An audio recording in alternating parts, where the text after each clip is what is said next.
뉴스DS 문이야기 백브리핑 시작합니다. 첫 번째 브리핑, 선물 재활용입니다. 한 온라인 커뮤니티에 올라온 글과 사진입니다. 경비원인 아버지가 주민으로부터 받은 선물이라고 하는데요. 요즘 입주민 갑질 등 안 좋은 뉴스만 전해드리다가 추석을 맞아 이 경비원에게 선물 주는 이 훈훈한 소식 아닐까 했는데요. 어떤 선물이냐고요? 햄 세트입니다. 그런데 어째 상자 안팎으로 곰팡이가 펴 있습니다. 유통기한을 봤더니 2018년 3월까지였습니다. 무려 3년 6개월이 지난 건데요. 이 실수로 잘못 준 건 아닐까요? 다른 선물을 한번 보겠습니다. 식용유와 햄 세트인데 딱 봐도 이건 더 심해 보이죠? 이 글쓴이는 참담하다라고 했는데 이미 깡통햄에는 곰팡이가 가득 펴 있습니다. 유통기한은 2017년 5월. 사실 깡통햄 같은 건 상대적으로 유통기한이 긴 편인데 이 두 선물 모두 대체 언제 만들어진 걸까요? 이 글쓴이는 내용물은 모른 채 웃으며 고맙다고 인사했을 아빠를 생각하니 너무 화가 난다라고 했습니다. 사실 이런 일, 이번이 처음이 아닙니다.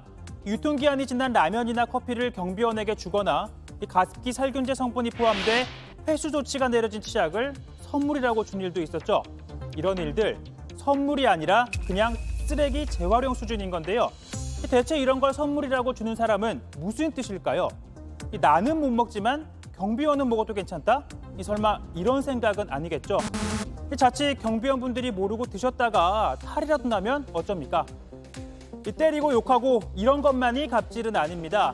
상대를 인격적인 존재로 보지 않고 무시하는 행동 하나하나도 갑질의 또 다른 이름일 텐데요. 날짜 지난 선물이 아닌 고맙다는 말 한마디가 더 큰 선물 아닐까 싶습니다. 다음 브리핑, 그래도 누임입니다. 장제원 국민의힘 의원 아들인 래퍼 노엘이 무면허 운전을 하다 사고를 내고 음주 측정을 요구한 경찰을 폭행한 혐의로 조사를 받고 있다는 소식. 며칠째 연예 뉴스뿐 아니라 정치 뉴스에까지 도배되고 있습니다. 그런데 노엘은 2년 전에도 음주운전 사고를 냈고 이 지인이 운전한 것처럼 소위 바꿔치기를 하려 한 것으로 드러났죠. 이 혐의로 지난해 징역 1년 6개월에 집행유예 2년을 선고받았는데요. 2년 동안 징역형을 유예해 주기로 한 건데 이번에 또 사고를 낸 겁니다.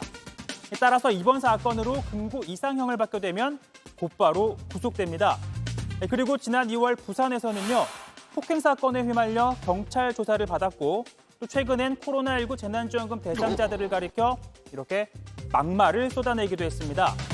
노엘은 이 죄값은 달게 받겠다고 사과했지만 아들을 향한 대중들의 분노, 아버지에게로 향했습니다. 이 노엘이 국회의원 아버지가 있어 잘못을 인지하지 못한다라고 주장하면서 장제원 의원이 책임지고 의원직에서 물러나야 한다라는 이 국민청원이 올라온 건데요. 이 아버지 입장에서 장 의원, 아들의 논란거리들 이 정치 활동에 도움이 되진 않겠죠. 해결하라고 보시죠. 아니 그러니까 사람 못 살고 뭐라고 하시면 안 되는데. 못 살. 그만해 좀. 장관 배워 나중에. 해줄게 내가. 이거 갑자기 뭐 아니 맨날 내내 이렇게 아들 문제 갖고 가만히 있어봐. 가만히 있겠어? 네. 뭐야 이거 도대체 이게. 왜 그래? 아니 어느 정도 네, 의사죠.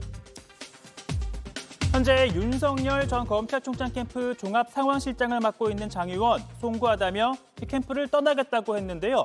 하지만 윤 전 총장은 자식 문제로 그럴 필요까지 있느냐며 사의를 반려한 것으로 전해집니다. 그러니까 성인 자식의 잘못을 부모가 책임질 것까지야 없다. 연좌제 세상도 아니지 않느냐 이런 취지겠죠. 하지만 정치라는 건 국민 정서라는 바다 위에 떠 있는 이 작은 조각배라는 말이 있습니다.